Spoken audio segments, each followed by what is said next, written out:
ഉണ്ടാകട്ടെ. നിരന്തരമായി പ്രാർത്ഥിച്ചിട്ടും ദൈവസന്നിധിയിൽ നിന്ന് പ്രാർത്ഥനയ്ക്ക് ഒരു തരത്തിലും മറുപടി കിട്ടാതെ നിരാശപ്പെട്ട് ജീവിക്കുന്ന ഒരുപാട് ആളുകളെ എനിക്കറിയാം. പ്രത്യേകിച്ച് പ്രാർത്ഥനയ്ക്ക് വേണ്ടി വിളിക്കുന്നവരിൽ ധാരാളം പേര് ഇത്തരത്തിലുള്ള സാഹചര്യത്തിലൂടെ കടന്നു പോകുന്നവരാണ്. ദൈവത്തിന് ശക്തിയില്ലാഞ്ഞിട്ടല്ല, അവിടുന്ന് ഒരു വാക്ക് കൽപ്പിച്ചാൽ അത് സംഭവിക്കും. എത്ര അസാധ്യമെന്നും ലോകം നടക്കത്തില്ലെന്നുമൊക്കെ പറഞ്ഞ് വിധി എഴുതിയ കാര്യങ്ങളെ സാധിപ്പിക്കുവാൻ തക്കവണ്ണം ദൈവത്തിന് കഴിയും. കാരണം ദൈവം സർവശക്തനായ ദൈവമാണ്. ആരുടെയും സഹായം ദൈവത്തിന് ആവശ്യമില്ല. പക്ഷെ എന്തുകൊണ്ടാണ് ചിലരുടെ ജീവിതത്തിൽ നിരന്തരമായി പ്രാർത്ഥിച്ചിട്ടും കരഞ്ഞിട്ടും ഉപവസിച്ചിട്ടും പട്ടിണി കിടന്നിട്ടും മറുപടി കിട്ടാത്തത്? ഇതിൻ്റെ വ്യക്തമായ കാരണം നമ്മൾ ദൈവസന്നിധിയിൽ നിന്ന് മനസ്സിലാക്കേണ്ടതായിട്ടുണ്ട്. ഇന്ന് ഈ ഒരു ദൈവവചന ശുശ്രൂഷയിലൂടെ പരിശുദ്ധാത്മാവ് ചില കാര്യങ്ങളെ നമുക്ക് മനസ്സിലാക്കി തരുമാറാകട്ടെ. പ്രാർത്ഥനയ്ക്ക് ഉറപ്പായിട്ട് മറുപടിയുണ്ട്. പക്ഷേ പ്രാർത്ഥനയുടെ മറുപടി ലഭിക്കാതിരിക്കാൻ ധാരാളം കാരണങ്ങൾ ഉണ്ടെന്ന് ദൈവവചനം പഠിക്കുന്ന ഏതൊരാൾക്കും മനസ്സിലാകും. അതിൽ പ്രധാനപ്പെട്ട ഒന്നെന്ന് പറയുന്നത് പാപം, ഏറ്റുപറയാത്ത പാപം, ക്രമീകരിക്കപ്പെടാത്ത പാപങ്ങളൊക്കെ പ്രാർത്ഥനയുടെ മറുപടിയെ തടസ്സപ്പെടുത്തുന്നതാണ്. അതിനെക്കുറിച്ച് ഇതിനു മുമ്പുള്ള ധാരാളം സന്ദേശങ്ങളിൽ നമ്മൾ ചിന്തിച്ചിട്ടുള്ളതാണ്.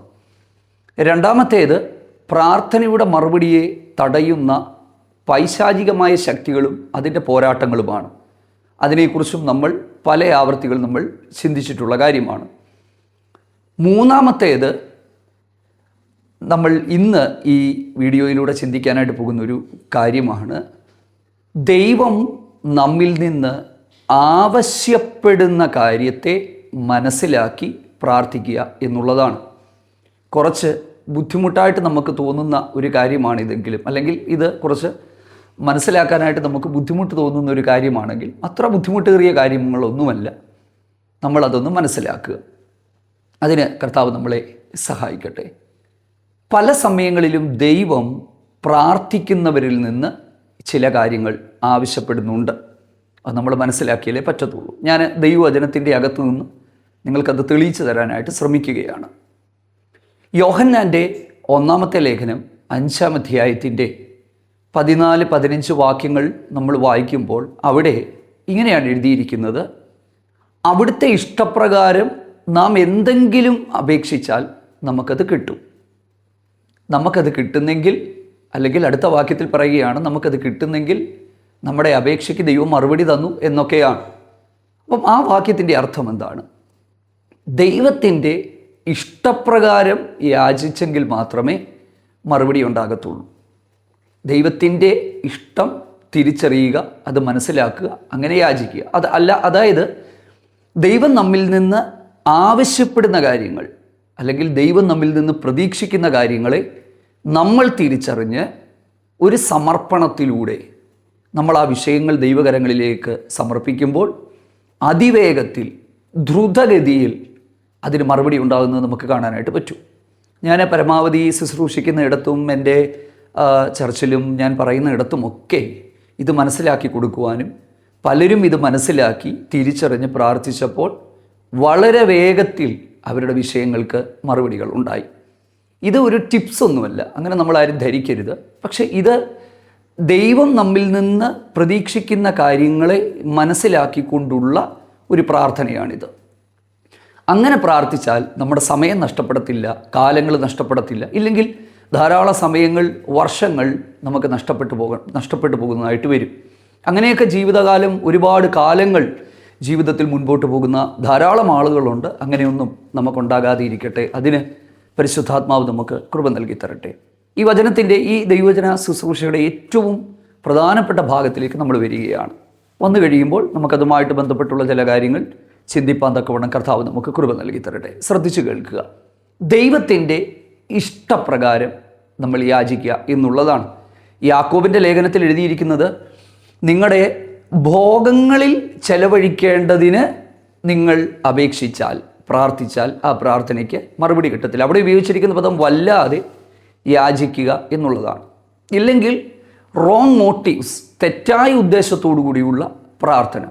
അപ്പോൾ പ്രാർത്ഥിക്കുന്നത് മാത്രമല്ല പ്രാർത്ഥനയുടെ പിന്നിലെ ഉദ്ദേശം, അതിൻ്റെ പിൻപിൽ നമുക്കുണ്ടാകേണ്ടുന്ന സമർപ്പണം, ആ സമർപ്പണത്തിൻ്റെ നിവർത്തി, ഇതെല്ലാം നമുക്ക് ലഭിക്കുന്ന ദൈവിക അനുഗ്രഹങ്ങളുമായി ബന്ധപ്പെട്ടിരിക്കുന്ന, അല്ലെങ്കിൽ അതിനെ ആശ്രയിച്ച് നമ്മുടെ ജീവിതത്തിൽ തുറക്കപ്പെടുന്ന ചില വഴികളുണ്ട്.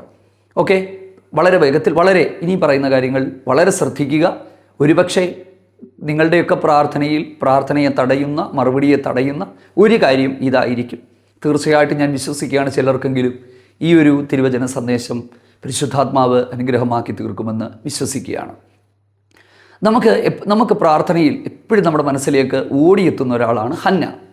ഹന്നയെക്കുറിച്ച് എനിക്ക് തോന്നുന്നു ഞാൻ ധാരാളം 2-3 സന്ദേശങ്ങൾ നമ്മുടെ ഈ ചാനലിൽ അപ്ലോഡ് ചെയ്തിട്ടുണ്ട്. പക്ഷേ അതെല്ലാം വ്യത്യസ്തമായ ഒരു ആംഗിളിലായിരുന്നു. അതായത് കരയുന്ന അമ്മമാരുടെ പ്രാർത്ഥനയെ തള്ളിക്കളയാത്ത ദൈവമെന്നുള്ള നിലയിലും അങ്ങനെ കരഞ്ഞ് പ്രാർത്ഥിക്കുന്നതിനെക്കുറിച്ചും ഒക്കെയുള്ള ആ ഒരു മെസ്സേജായിരുന്നു, ആ ഒരു മെസ്സേജുകൾ എന്നുള്ളത്. പക്ഷെ ഇന്ന് നമ്മൾ ആ ദൈവവചന ഭാഗത്തിൻ്റെ അകത്ത് നിന്ന് തന്നെ മറ്റൊരു വ്യത്യസ്തമായൊരു തലത്തിൽ നമ്മൾ അതിനെ ഒന്ന് ചിന്തിക്കുവാനായിട്ട് പോവുകയാണ്. എൻ്റെ പ്രാർത്ഥനയിൽ പരിശുദ്ധാത്മാവ് എനിക്ക് മനസ്സിലാക്കി തന്ന, എൻ്റെ ദൈവവചന പഠനത്തിങ്കിൽ ദൈവം എനിക്ക് മനസ്സിലാക്കി തന്ന ചില കാര്യങ്ങൾ നിങ്ങളുമായിട്ട് പറയാനായിട്ട് ആഗ്രഹിക്കുകയാണ്. ഹന്നയെക്കുറിച്ച് ഞാൻ പറയാതെ തന്നെ ദൈവവചനം കേൾക്കുന്ന ഏതൊരാൾക്കും, സാധാരണക്കാരായ ആൾക്കും അറിയാം. പ്രവാചകനായ ശമൂവേലിൻ്റെ അമ്മയായിരുന്നു ഹന്ന എന്ന് പറയുന്നത്. ഹന്നയുടെ കഷ്ടതകൾ എത്ര നാൾ നീണ്ടിരുന്നു എന്നുള്ളത് നമുക്കറിയില്ല. പക്ഷേ ആ ഭാഗം വായിക്കുമ്പോൾ വർഷാന്തര യാഗങ്ങൾക്ക് വേണ്ടി ശീലോവിലേക്ക് ഭർത്താവുമൊത്ത് പോകുന്ന ഹന്നയെ നമുക്ക് കാണാനായിട്ട് പറ്റും. 1-2 അല്ല, ദീർഘവർഷങ്ങൾ തീർച്ചയായിട്ടും ഈ ദൈവഭക്തയായ സ്ത്രീ യഹോവയുടെ ആലയത്തിലേക്ക് പോകുന്നുണ്ടായിരുന്നു. ഏറ്റവും വലിയ വേദന എന്ന് പറയുന്നത് ഒരു കുഞ്ഞ് തനിക്കില്ല എന്നുള്ളതാണ്. ഞാൻ കുറച്ച് ദിവസങ്ങൾക്ക് മുമ്പ് പറഞ്ഞതുപോലെ അവഗണനകളും ഒറ്റപ്പെടലുകളും ഇല്ലേ. ഒരു കുഞ്ഞില്ലാത്തതിൻ്റെ വേദന കുഞ്ഞ് ഇല്ലാത്തവർക്ക് മാത്രമേ അറിയത്തുള്ളൂ. പക്ഷേ ഒരു കുഞ്ഞിനെ കൊടുക്കാൻ ദൈവത്തിന് ബുദ്ധിമുട്ടുണ്ടോ? ദൈവത്തിന് ഒരു ബുദ്ധിമുട്ടുമില്ല. കാരണം സൃഷ്ടാവായ ദൈവത്തിന് ഉണ്ടാകട്ടെ എന്നവിടുന്ന് ഒരു വാക്ക് കൽപ്പിച്ചാൽ തീർച്ചയായും ഉണ്ടാകും. തീർച്ചയായും പ്രാർത്ഥിക്കുന്നവർക്ക് ദൈവം ഇത് കൊടുക്കുകയും ചെയ്യും. 18 വർഷത്തിന് ശേഷം കുഞ്ഞില്ലാതെ ഇരുന്ന് ഉണ്ടായ ഒരു കുടുംബത്തെ എനിക്കറിയാം. അദ്ദേഹം അടൂരാണ്, എൻ്റെ വളരെ അടുത്ത ഒരു സ്നേഹിതനാണ്. അവരുടെ വിവാഹത്തിൻ്റെ ആദ്യ നാളുകളിൽ 2-3 മാസം കഴിഞ്ഞപ്പോൾ തന്നെ ഞങ്ങൾ ആ കാലങ്ങളിൽ 18 വർഷം കഴിഞ്ഞിട്ടാണ് കുഞ്ഞുണ്ടായെന്ന് ഓർക്കണം. അപ്പോൾ 18 വർഷങ്ങൾക്ക് മുമ്പ് ഞങ്ങൾ ഒന്നിച്ചിരുന്ന് പ്രാർത്ഥിക്കുന്ന ആ വേളയിൽ ദൈവത്തിൻ്റെ ആത്മാവ് എന്നോട് ഇവർക്ക് തലമുറ ഉണ്ടാകുന്നതിന് ഒരു തടസ്സമുണ്ട് എന്ന് പറഞ്ഞു. അന്ന് എൻ്റെ ശുശ്രൂഷയുടെ ആ ഒരു ബാല്യകാലങ്ങളായിരുന്നു. എനിക്കൊന്നും അറിയാത്തൊരു കാലഘട്ടത്തിൽ ഞങ്ങൾ ഒന്നിച്ചിരുന്ന് ധാരാളം പ്രാർത്ഥിക്കുന്നു. ഒത്തിരി കോംപ്ലിക്കേറ്റഡ് ആയ വിഷയങ്ങളിലൂടെ കടന്നുപോയൊരു കുടുംബമാണ്. അപ്പം ഞങ്ങൾ ഒന്നിച്ചിരുന്ന് രാത്രികളിലൊക്കെ ഇരുന്ന് ഞങ്ങൾ ഇങ്ങനെ പ്രാർത്ഥിക്കുമായിരുന്നു. അങ്ങനെ ഞങ്ങൾ പ്രാർത്ഥിച്ചുകൊണ്ടിരിക്കുന്ന സമയത്താണ് പരിശുദ്ധാത്മാവ് എനിക്കൊരാലോചന തന്നു. ഇവർക്ക് തലമുറ ഉണ്ടാകാനായിട്ട് ചില തടസ്സങ്ങളുണ്ട്. കൊടുക്കത്തില്ലെന്നല്ല, തടസ്സങ്ങൾ നിമിത്തമായി ദൈവപ്രവൃത്തികൾ വെളിപ്പെടാനായിട്ട് കാലതാമസം നേരിടുമെന്ന് പറയുന്ന ഒരു ദൈവാലോചന പരിശുദ്ധാത്മാവ് അന്ന് ഞങ്ങൾക്ക് തന്നു. പല കാര്യങ്ങളും അന്ന് ദൈവം വെളിപ്പെടുത്തിയ കൂട്ടത്തിൽ ദൈവം വെളിപ്പെടുത്തിയ ഒരു കാര്യമാണ്. ഇപ്പോൾ എനിക്ക് തോന്നുന്നു 18-20 വർഷമായി കാണുമായിരിക്കും. അപ്പം അന്ന് ഞങ്ങൾ ഒന്നിച്ചിരുന്ന ആ വിഷയം പ്രാർത്ഥിച്ചു. അപ്പം ഞങ്ങൾ പ്രാർത്ഥിച്ചു. പക്ഷേ അത് കേട്ടവരാരും അതിനെ ഗൗരവമായിട്ട് എടുത്തില്ല. കാരണം കല്യാണം കഴിഞ്ഞ് 3 മാസമല്ല ആയുള്ളൂ, 2-3 മാസമേ ആയുള്ളൂ. ഒക്കെ ദിവസങ്ങൾ മാത്രമേ ആയിട്ടുള്ളൂ. പക്ഷെ പിന്നീട് കുഞ്ഞുങ്ങൾ ഉണ്ടാകാതെ ഇരുന്ന് അവർ ഒരുപാട് മാനസികമായ സംഘർഷത്തിലൂടെ, വിഷമത്തിലൂടെ പോയി. പിന്നീട് ഞാൻ അവരുടെ വീട്ടിൽ പോയിരുന്ന ഒരുപാട് സമയങ്ങൾ പ്രാർത്ഥിച്ചിട്ടുണ്ട്. കൃപയാൽ കഴിഞ്ഞ വർഷം ദൈവം അവർക്ക് ഒരു കുഞ്ഞിനെ ദൈവം നൽകി. ഒരു ട്രീറ്റ്മെൻറ്റും എടുക്കാതെ, ഒരു കാര്യവും ചെയ്യാതെ ഒരു തലമുറയെ ദൈവം അവർക്ക് നൽകി കൊടുത്തു. അപ്പോൾ ദൈവത്തിന് ഇതൊന്നും അസാധ്യമല്ല. അപ്പം തടസ്സങ്ങൾ ഉണ്ടാകാം. പക്ഷെ നമ്മൾ ഈ തടസ്സങ്ങളെ മനസ്സിലാക്കണം. പൈശാചികമായ തടസ്സങ്ങൾ അല്ലെങ്കിൽ ശാരീരികമായ തടസ്സങ്ങൾ. ഞാനത് പൈശാചികമായ തടസ്സമാണെന്ന് ഞാൻ പറഞ്ഞില്ല കേട്ടോ. ശാരീരികമായ തടസ്സങ്ങൾ, ഈ തടസ്സങ്ങളൊക്കെ ഉണ്ടാകുമ്പോൾ അത് മാറാനും പ്രാർത്ഥിക്കാനും ഒന്ന് ഒരുക്കപ്പെടാനും ചിലപ്പോൾ ദൈവം നമ്മളോട് ആലോചന പറയും. പക്ഷേ ഇവിടെ ഈ ഒരു ഹന്നയുടെ കണ്ടീഷനിലേക്ക് നമ്മൾ വരുമ്പം നമ്മളിവിടെ ശ്രദ്ധിക്കേണ്ട ഒരു കാര്യമെന്ന് പറയുന്നത്, ഹന്നയ്ക്ക് ശാരീരികമായ തടസ്സങ്ങൾ ഉള്ളതായിട്ടൊന്നും നമ്മളിവിടെ കാണുന്നില്ല. ഈ ഹന്ന കുഞ്ഞുണ്ടാകാതെ ഇരുന്നപ്പോൾ പ്രതിയോഗി മുഷിപ്പിച്ചു എന്നുള്ള കാര്യങ്ങൾ നമുക്കറിയാം. യഹോവയാണ് ആ ഗർഭത്തെ അടച്ചു വെച്ചിരുന്നതെന്ന് എഴുതിയിട്ടുണ്ട്, പിശാചല്ല. അപ്പോൾ കൃത്യമായ തടസ്സങ്ങളുടെ കാരണത്തെ നമ്മൾ മനസ്സിലാക്കുക എന്നുള്ളതാണ്. അപ്പോൾ നമുക്ക് മറുപടിയിലേക്ക് വരാം. ദൈവത്തിന് എന്തായിരുന്നു ആവശ്യം? എല്ലാ വർഷവും വർഷാന്തരയാഗം കഴിക്കാൻ അവർ ശീലോവിലേക്ക് പോകും. അവിടെ ഭക്ഷണമൊക്കെ കഴിച്ച് സന്തോഷിച്ച് യഹോവയുടെ സന്നിധിയിൽ അർപ്പിക്കേണ്ടതായിട്ടുള്ള വഴിപാടുകളെല്ലാം അവരർപ്പിച്ച് അവർ തിരിച്ച് അവരുടെ വീട്ടിലേക്ക് വരും. ഇങ്ങനെ എല്ലാ വർഷവും നിരന്തരമായി തുടർന്നുകൊണ്ടിരുന്നൊരു കാര്യമാണിത്. പക്ഷെ ഹന്നയ്ക്ക് കുഞ്ഞുങ്ങളില്ലാത്തത് കൊണ്ട് 1-ാം അധ്യായത്തിൻ്റെ 7-ാമത്തെ വാക്യത്തിൽ ഒരു പ്രത്യേക പദം നിങ്ങളൊന്ന് ശ്രദ്ധിക്കുന്നത് നല്ലതാണ്. അത് നിങ്ങളൊന്ന് എടുക്കുകയും വായിക്കുകയും ചെയ്യുക. ഞാനിത് എടുക്കുകയും വായിക്കുകയും ചെയ്യാമെന്ന് പറയുന്നതിൻ്റെ കാരണം എന്താണെന്നറിയാമോ? ഒരേ വചനം വ്യത്യസ്തമായ സാഹചര്യത്തിലുള്ളവരോട് വ്യത്യസ്ത നിലകളിലാണ് ഇടപെടുന്നത്. അപ്പം അതുകൊണ്ട് നിങ്ങളുടെ ജീവിതത്തിൻ്റെ സാഹചര്യത്തിൽ ആ വചനം നിങ്ങളോട് എങ്ങനെയാണ് ഇടപെടുന്നതെന്ന് എനിക്കറിയില്ല. പക്ഷെ എന്നോട് ദൈവം ഇടപെടുന്ന കാര്യങ്ങൾ, ഓരോരുത്തരോടും ഇടപെടുന്ന കാര്യങ്ങൾ ആ സാഹചര്യത്തിന് അനുസരിച്ച് വ്യത്യസ്തമാണെങ്കിലും പരിശുദ്ധാത്മാവ് നമ്മുടെ സാഹചര്യങ്ങളെ കൃത്യമായി തിരിച്ചറിഞ്ഞ് നമ്മളെ സഹായിക്കാനായിട്ട് ഇടയായിത്തീരും. അവിടെ എഴുതിയിരിക്കുന്ന ഒരു പദം യഹോവയുടെ ആലയത്തിലേക്ക് പോകും തോറും ഈ മുഷിച്ചിൽ കൂടി, ഇല്ലേ? കൂടി എന്നൊരർത്ഥം അല്ലെങ്കിൽ അങ്ങനെ ഒരു ധ്വനി ആ ഭാഗത്ത് നിന്ന് നമുക്ക് ലഭിക്കുന്നുണ്ട്. നിങ്ങളൊന്ന് ശ്രദ്ധിച്ചാൽ നമുക്കവിടെ മനസ്സിലാകും. 1-ാം അധ്യായത്തിൻ്റെ 1 ശമൂവേൽ 1-ാം അധ്യായത്തിൻ്റെ 7-ാമത്തെ വാക്യമാണ് യഹോവയുടെ ആലയത്തിലേക്ക് പോകുമ്പോൾ ഇത് കൂടി. അപ്പം ആരാധനയ്ക്ക് പോകുമ്പോൾ, പ്രാർത്ഥനയ്ക്ക് പോകുമ്പോഴാണ് ഇത് കൂടുന്നത്. നമ്മൾ സാധാരണ പ്രാർത്ഥനയ്ക്ക് പോകുമ്പോൾ പ്രശ്നങ്ങൾ കൂടുമ്പോൾ നമ്മൾ എന്ത് ചെയ്യുന്നത്? നമ്മൾ പോക്കങ്ങ് നിർത്തും. പക്ഷേ അതിൻ്റെ പിന്നിൽ ദൈവം നമ്മൾ ചിലതിലേക്ക് എത്താനായിട്ട് നമ്മുടെ സാഹചര്യങ്ങളെ അങ്ങനെ ഒരുക്കി തീർക്കുകയാണെന്ന് നമുക്ക് മനസ്സിലാക്കാനായിട്ട് പറ്റുന്നുണ്ടോ? അത് നമ്മളൊന്ന് റിയലൈസ് ചെയ്യുന്നത് നല്ലതാണ്. അപ്പം ഇങ്ങനെ പോയി ആ ഹന്നയ്ക്ക് സഹിക്കാൻ കഴിയാതെയായി. അങ്ങനെയാണ് നമ്മൾ വായിക്കുന്ന 1-ാം അധ്യായത്തിലെ യഹോവയുടെ ആലയത്തിൽ പോയിരുന്നൊരു പ്രാർത്ഥന. ഒരു പ്രാവശ്യമൊന്നും അല്ല ഹന്ന പ്രാർത്ഥിച്ചതെന്നാണ്, അല്ലെങ്കിൽ ആലയത്തിലേക്ക് പോയെന്നാണ് ഞാൻ വിശ്വസിക്കുന്നത്. കാരണം വർഷാന്തരയാകും, എല്ലാ വർഷവും പോകുമായിരുന്നു. പക്ഷേ ആ പ്രാർത്ഥന, അല്ലെങ്കിൽ ശമൂവേൽ പ്രവാചകൻ്റെ പുസ്തകത്തിൽ യഹോവയുടെ ആലയത്തിൽ പോയിരുന്ന് പ്രാർത്ഥിക്കുന്ന ആ പ്രാർത്ഥനയിൽ എന്ത് വ്യത്യസ്തതയാണ് ഉണ്ടായിരുന്നതെന്നുള്ളത് നമ്മൾ പഠിക്കണം. അതാണ് ആ വിടുതലിൻ്റെ കാരണമായി മാറിയത്. ചെറിയൊരു തീരുമാനമാറ്റം നമ്മളുണ്ടായാൽ, ചെറിയ ഒരു ചേഞ്ച് നമ്മൾ വരുത്താൻ തയ്യാറായാൽ ചില ദൈവിക വിടുതലുകൾ നടക്കും. എന്തായിരുന്നു ആ ചേഞ്ച് എന്ന് പറയുന്നത്? നമുക്ക് ചെറുതെന്ന് തോന്നും, പക്ഷേ ദൈവത്തിൻ്റെ കണ്ണിൽ അത് ചെറുതല്ല, അതൊരു വലിയ കാര്യമായിരുന്നു. എന്താണെന്നറിയാമോ? നേർച്ച നേർന്നുകൊണ്ടുള്ളൊരു പ്രാർത്ഥനയാണത്. നേർച്ച നേർന്നുകൊണ്ടുള്ള പ്രാർത്ഥന. എന്താ താൻ നേർന്നത്? ദൈവമേ, എനിക്ക് ഒരു കുഞ്ഞിനെ തന്നാൽ, ഒരു പുരുഷ സന്താനത്തെ തന്നാൽ ജീവപര്യന്തം ഞാൻ ദൈവത്തിന് തന്നേക്കാം. എൻ്റെ ഒരു ഭാവന ഞാൻ പറയാം. ദൈവം ശരിക്കും ഹന്നയുടെ വായിൽ നിന്ന് വീഴുന്ന ഈ വാക്കുകൾക്ക് വേണ്ടി കാത്തിരിക്കുകയായിരുന്നു. അങ്ങനെ പറഞ്ഞാൽ നമുക്കത് വിശ്വസിക്കാൻ പറ്റുമോ? ഞാൻ അങ്ങനെയാണ് വിശ്വസിക്കുന്നത്. കാരണം ഈ പ്രാർത്ഥന ഒരു 3 കൊല്ലം കഴിഞ്ഞാണ് പ്രാർത്ഥിച്ചിരുന്നതെങ്കിൽ അടുത്ത 3 കൊല്ലവും കുഞ്ഞുങ്ങളുണ്ടാകത്തില്ലായിരുന്നു. കാരണം എന്തുകൊണ്ടാണ് ഞാൻ അങ്ങനെ പറഞ്ഞത്? ഹന്ന ഈ കുഞ്ഞിനെ ദൈവത്തിന് കൊടുക്കണം. ഈ കുഞ്ഞ് യഹോവയുടെ ആലയത്തിൽ വളരണം, ഒരു പ്രവാചകനായി മാറണം. ദൈവത്തിൻ്റെ കണ്ണിൽ ഇസ്രായേൽ എന്ന് പറയുന്ന ആ ഒരു അന്നത്തെ ജനത, ഏലി, ഹൊഫ്നിയും ഫിനെഹാസും ഏലിയുടെ മക്കൾ, ദൈവകൃപയിൽ പോകേണ്ടുന്നവർ, ജനത്തെ സത്യത്തിൻ്റെ വഴികളിൽ നടത്തേണ്ടുന്നവർ, സമാഗമന കൂടാരത്തിൻ്റെ വാതുക്കൽ സേവ ചെയ്യുന്ന സ്ത്രീകളുമായിട്ടുള്ള അവിഹിതമായ ബന്ധങ്ങൾ, അതിൻ്റെ മറവിൽ നടക്കുന്ന കാര്യങ്ങൾ, ഇതെല്ലാം കണ്ട് തൻ്റെ ആലയത്തെക്കുറിച്ച് ദൈവം വേദനപ്പെട്ടിരിക്കുമ്പോൾ ജനം മുഴുവനും, കാരണം നേതൃത്വം വഴിതെറ്റിയപ്പോൾ ജനവും വഴിതെറ്റി. ഈ നേതൃത്വം ഇതൊരു വലിയൊരു വിഷയമാണ്. ഇന്നത്തെ കാലത്ത് ഒട്ടുമിക്ക ഇടങ്ങളിലും ജനം പോലും കഷ്ടപ്പെടുന്നത് നേതൃത്വം ശരിയല്ലാത്തത് കൊണ്ടാണ്. ആത്മീയ നേതൃത്വത്തിലേക്ക് ദൈവമാക്കിയ ഇടയന്മാർ, അല്ലെങ്കിൽ ശുശ്രൂഷകന്മാർ, ആത്മീയ നേതാക്കന്മാർ ആത്മീയ കാഴ്ചപ്പാടിൽ നിന്ന് മാറിപ്പോകുമ്പോൾ തീർച്ചയായും ജനത്തിൻ്റെ ആത്മീയത ഒരു പരിധിവരെ അത് ബാധിക്കും. കാരണം എനിക്ക് എത്രയോ ഇടങ്ങളിൽ എനിക്ക് നന്നായിട്ടറിയാം, കുഞ്ഞുങ്ങൾ, ചെറുപ്പക്കാർ, അവരെങ്ങനല്ലേ, ഇവരെങ്ങനല്ലേ, അവർ ഈ വ്യക്തിപരമായ ദൈവശബ്ദം കേൾക്കാനും അല്ലെ ദൈവം പറയുന്നത് കേൾക്കാനും ഒന്നും ഇന്നത്തെ തലമുറകൾ തയ്യാറല്ലെന്നുള്ളതാണ് സത്യം. കാരണം അവർ നോക്കുന്നത് വ്യക്തികളെയാണ്. അതങ്ങനെ തന്നെയാണ്. ഒരു ജീവിതത്തിൻ്റെ ഒരു സമയം അങ്ങനെയാണ്. കുറച്ച് കഴിയുമ്പോഴേ ഡയറക്റ്റ് നോക്കാൻ തോന്നുന്നത്.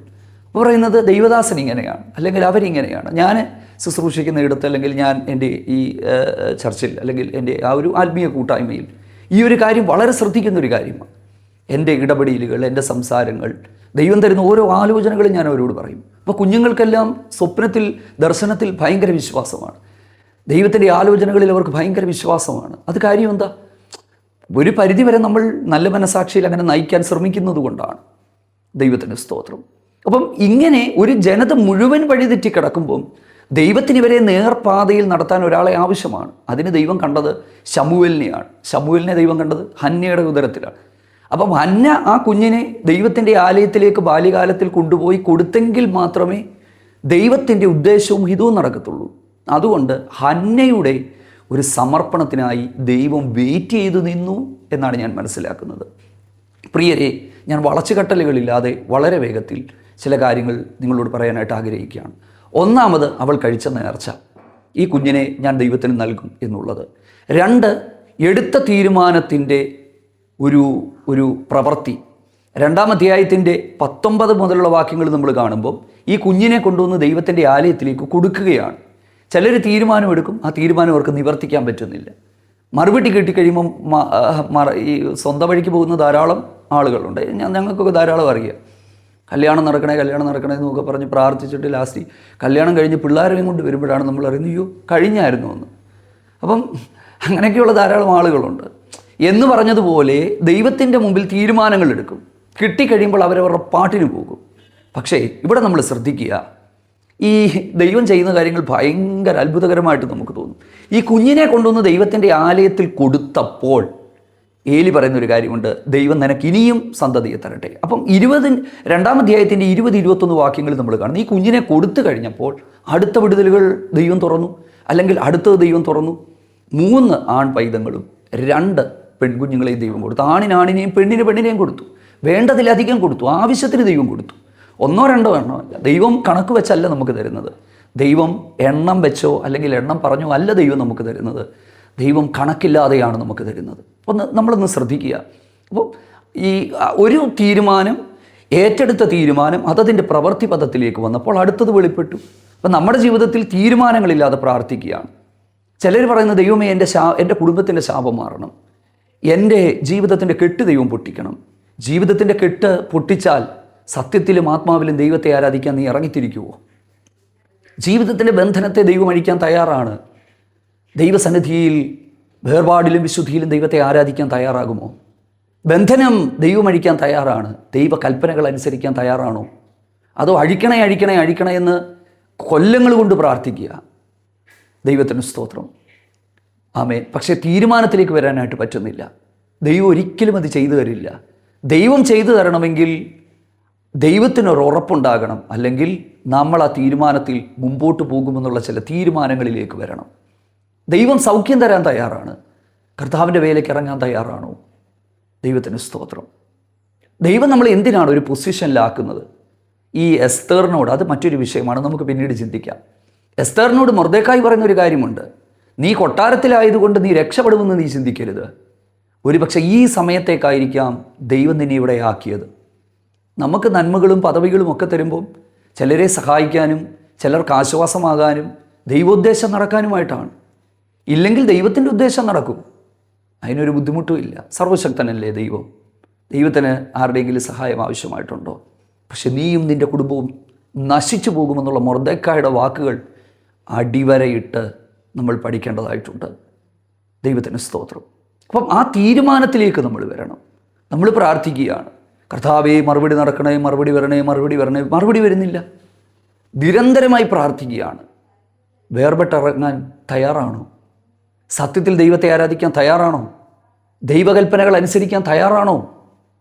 അല്ലെങ്കിൽ അതങ്ങനെ മറുപടി കിട്ടാതെ ഇതിങ്ങനെ നിരന്തരമായി തുടരും. പ്രിയരെ, ദൈവഹിതത്തെയും ദൈവത്തിൻ്റെ ഇഷ്ടത്തെയും തിരിച്ചറിഞ്ഞ് നമ്മൾ പ്രാർത്ഥിക്കുക എന്നുള്ളതാണ്. ദൈവത്തിന് സ്തോത്രം. ഈ ഒരു മെസ്സേജ് നിങ്ങൾ വ്യക്തമായി എന്ന് മനസ്സിലാക്കും. നമുക്ക് ആ സമർപ്പണത്തിലേക്ക് വന്നു. ഞാൻ ഒരു ഭാവന പറയുകയാണ്, അല്ലെങ്കിൽ എൻ്റെ ഒരു ചിന്ത ഞാൻ പറയും. ശരിക്കും ദൈവം ഇങ്ങനെ കാത്തിരിക്കുക, എപ്പോൾ വരും ഈ ഒരു തീരുമാനം. ലാസ്റ്റിൽ ദൈവം പ്രതീക്ഷിച്ചതുപോലെ അവൾ പ്രാർത്ഥിക്കാൻ തുടങ്ങി. എങ്ങനെ നമുക്ക് ആ ദൈവേഷ്ടം തിരിച്ചറിയാനായിട്ട് പറ്റും? മനസ്സ് പുതുക്കി രൂപാന്തരപ്പെടണം. ഞാൻ കഴിഞ്ഞ ദിവസങ്ങളിൽ ഒരു ദൈവവചനം വായിച്ചപ്പോൾ ക്രിസ്തുവിൻ്റെ സമാധാനം നിങ്ങളുടെ ഹൃദയങ്ങളിൽ വാഴട്ടെ എന്ന്, ഇല്ലേ? Let the peace of God dwell in your heart, rule in your heart. ഈ റൂൾ എന്ന് പറയുന്ന പദത്തിന് ചിലയിടത്ത് റഫറി എന്ന് പറയുന്ന ഒരു പദമാണ്. സമാധാനം നിങ്ങളെ നിയന്ത്രിക്കട്ടെ എന്ന്. അതായത് ദൈവഹിതം തിരിച്ചറിയാനുള്ള ദൈവിക സമാധാനത്തെ നമ്മൾ മനസ്സിലാക്കണം. ഇതൊരു ഗഹനമായ വിഷയമാണ്. നമുക്ക് അടുത്ത ദിവസങ്ങളിൽ ദൈവം അനുവദിക്കുന്നെങ്കിൽ നമുക്ക് ചിന്തിക്കാം. അപ്പം തീരുമാനത്തിലേക്ക് വന്നു. ഇത് ഇച്ചിരി ബുദ്ധിമുട്ടുള്ളൊരു കാര്യമാണ്, ഇല്ലേ? തരണേ തരണേ തരണേ എന്ന് പറയാൻ എളുപ്പമാണ്, പക്ഷെ കൊടുക്കാൻ പാടാണ്. മനുഷ്യർ പൊതുവേ നല്ല പങ്ക് ആളുകളും അല്ല, നമ്മളെല്ലാവരും ഒരു പരിധിക്കപ്പുറത്ത് സ്വാർത്ഥരാണ്. നമ്മുടെ കാര്യം നടക്കണം, നമ്മുടെ ഇഷ്ടങ്ങൾ നടക്കണം, നമ്മുടെ കാര്യങ്ങൾ ബുദ്ധിമുട്ടില്ലാതെ പോകണം, എല്ലാം സുഖവും ശുഭവും സുരക്ഷിതവുമായി മുമ്പോട്ട് പോകണം. നല്ലതാണ്. പക്ഷേ ഈ ചിന്താഗതികൾ ചില സമയങ്ങളിൽ ഒന്ന് മാറ്റിവെച്ചാലേ പറ്റത്തുള്ളൂ. കിട്ടുക എന്നുള്ളതിനപ്പുറത്ത് ദൈവത്തിന് കൊടുക്കാൻ തയ്യാറാകുക. അതൊന്ന് മനസ്സിലാക്കുക. കർത്താവേ, എന്നെ ദൈവം വിടുവിച്ചാൽ എൻ്റെ ജീവിതം ദൈവത്തിന് വേണ്ടി ഞാൻ കൊടുക്കാം. ഞാൻ ഇറങ്ങിക്കോളാം. ഞാൻ സത്യത്തിലും ആത്മാവിലും ദൈവത്തെ ആരാധിക്കാം. ദൈവ കൽപ്പനകൾ ഞാൻ അനുസരിക്കാം. ദൈവത്തിന് സ്തോത്രം. ഹല്ലേലൂയ. പ്രിയമുള്ളവരെ, ദൈവം നമ്മിൽ നിന്ന് ആവശ്യപ്പെടുന്നത് എന്താണ്? ദൈവത്തിന് സ്തോത്രം. ഈ പത്രോസിൻ്റെ പടകം വലയെല്ലാം നിറച്ചപ്പോഴും പിന്നീട് ആ ഗലീലയിലെ ഏറ്റവും വലിയൊരു മത്സ്യവില്പനക്കാരനായി പത്രോസിനെ മാറ്റുക എന്നുള്ളതല്ലായിരുന്നു ദൈവത്തിൻ്റെ ഉദ്ദേശം കേട്ടോ. അടുത്ത ഉദ്ദേശം നമ്മൾ നോക്കിക്കേ. നിന്നെയാണ് എനിക്ക് വേണ്ടിയത്. ബുദ്ധിമുട്ടാ ഇച്ചിരി ബുദ്ധിമുട്ടുള്ളൊരു കാര്യമാണത്. അത് കുറച്ച് മനസ്സൊന്ന് ഉടഞ്ഞേലേ, കുറച്ചൊന്ന് കരഞ്ഞേലേ നമുക്കിത് മനസ്സിലാക്കാൻ പറ്റത്തുള്ളൂ. എന്തായാലും ഞാൻ വിശ്വസിക്കുകയാണ്, തീർച്ചയായിട്ടും ഞാൻ ഈ ഒരു ദൈവവചനം പ്രസംഗിക്കുമ്പോൾ ശക്തമായൊരു ആത്മാവിൻ്റെ ഇടപെടിയിൽ ഞാൻ മനസ്സിലാക്കുകയാണ്. തീർച്ചയായും പരിശുദ്ധാത്മാവ് ചിലരോടെങ്കിലും സംസാരിച്ചിട്ടുണ്ടാകും. കാര്യം നമുക്ക് തന്നെ ദൈവം വെളിപ്പെടുത്തും. പരിശുദ്ധാത്മാവ് അതിനെ നമ്മളെ സഹായിക്കട്ടെ. തീരുമാനമെടുത്തു എന്ന് മാത്രമല്ല, എടുത്ത ആ കുഞ്ഞിനെ കിട്ടിയപ്പം തീരുമാനം മാറ്റിയില്ല. എന്നാലും എനിക്കൊരു ആൺകൊച്ചനെ തന്നെ കിട്ടി, എന്നാൽ ഇത് എനിക്കിരിക്കട്ടെ എന്നുള്ളതല്ല. അവൾ സ്തോത്രം, അവളെന്നല്ല, ആ ദൈവഭക്തിയായ സ്ത്രീ ദൈവം തനിക്ക് കൊടുത്ത ആ കുഞ്ഞിനെ യഹോവയുടെ ആലയത്തിൽ കൊണ്ടുവന്ന് ദൈവം മുമ്പിലേക്ക് വെച്ച് കൊടുത്തിട്ട് മടങ്ങിപ്പോരുന്നൊരു കാഴ്ച വേദനാജനകമാണ്. ചില സമയത്ത് ചിലത് ദൈവം നമ്മിൽ നിന്ന് തിരിച്ചു ചോദിക്കും. അബ്രഹാമിനോട് വാർദ്ധക്യത്തിൽ കൊടുത്ത ഇസഹാക്കിനെ തിരിച്ചു തരാൻ പറഞ്ഞു. ബുദ്ധിമുട്ടാണ്, പക്ഷെ ചതിക്കാനല്ല, വഞ്ചിക്കാനല്ല, വിശ്വാസത്തിൻ്റെ ചില പാഠങ്ങൾ പഠിപ്പിക്കാനാണ്. വിശ്വാസം തെളിയിക്കപ്പെടാനായിട്ടാണ്, സമർപ്പണം തെളിയിക്കപ്പെടാനായിട്ടാണ്. നമുക്ക് തരുന്നതിനേക്കാൾ, കിട്ടുന്നതിനേക്കാൾ കൂടുതൽ ദൈവത്തെ നമ്മൾ സ്നേഹിപ്പാനായിട്ടാണ്. ആ കുഞ്ഞ്, ആ ഇസഹാക്ക് മരിച്ചോ? ഇല്ല. ഇസഹാക്കിനെ തിരിച്ചു കൊടുത്തില്ലേ? ഒരു ഒരു ഒരു ഒരു കിട്ടിയ ഏകജാതനായ, അല്ലെങ്കിൽ ആ ഒരു ശമൂവേൽ എന്ന് പറയുന്ന കുഞ്ഞിനെ തിരിച്ചു കൊടുത്തുകൊണ്ട് നഷ്ടം മന്നയ്ക്കുണ്ടായോ? ഇല്ല. ഇസ്രായേലിലെ ഏറ്റവും ശക്തനായ ന്യായാധിപൻ്റെയും പ്രവാചകൻ്റെയും അമ്മ എന്നുള്ള ഒരു ബഹുമാന്യത പിന്നത്തേതിൽ തനിക്ക് കിട്ടിയില്ലേ? ധാരാളം ചിന്തകൾ അതിൻ്റെ അകത്തുനിന്നുണ്ട്. കിട്ടിയില്ലേ? കിട്ടി. ഇന്നും ഹന്നെ പ്രസംഗിക്കുകയല്ലേ? പെനീനി എവിടെയാണ്? ആർക്കും അറിയില്ല. ഹന്നയെക്കുറിച്ച് എത്ര നൂറ്റാണ്ടുകളായി ദൈവഭക്തന്മാർ ഇങ്ങനെ പ്രസംഗിക്കുകയാണ്. ദൈവത്തിന് സ്തോത്രം. അപ്പം ആ ഒരു ഭാഗ്യത്തിലേക്ക് എത്തിയില്ലേ? അവിടെ കൊണ്ട് തീർന്നോ? ഇല്ല. ആണിനെയും പെണ്ണിനെയും ദൈവം കൊടുത്തില്ലേ? കൊടുത്തു. ദൈവം ഒരിക്കലും നമ്മളെ ചതിക്കുന്ന ദൈവമല്ല. നമ്മൾ ചിന്തിക്കുന്നത് നമ്മളൊരു തീരുമാനം എടുക്കുന്ന നമുക്ക് നഷ്ടമാണെന്ന, ഒരിക്കലുമല്ല. ദൈവസന്നിധിയിൽ എടുക്കുന്ന ഒരു തീരുമാനവും നഷ്ടമല്ല. കാലങ്ങളിൽ അത് അനുഗ്രഹമായി, നന്മയായി കർത്താവ് നമ്മുടെ ജീവിതത്തിൻ്റെ അകത്ത് തീർക്കും. ഈ സന്ദേശം നമുക്ക് അനുഗ്രഹമായി തീർന്നു എന്ന് വിശ്വസിക്കുന്നു. ദൈവം നമ്മെ എല്ലാവരെയും ധാരാളമായി സഹായിക്കട്ടെ, അനുഗ്രഹിക്കട്ടെ. ആമേൻ.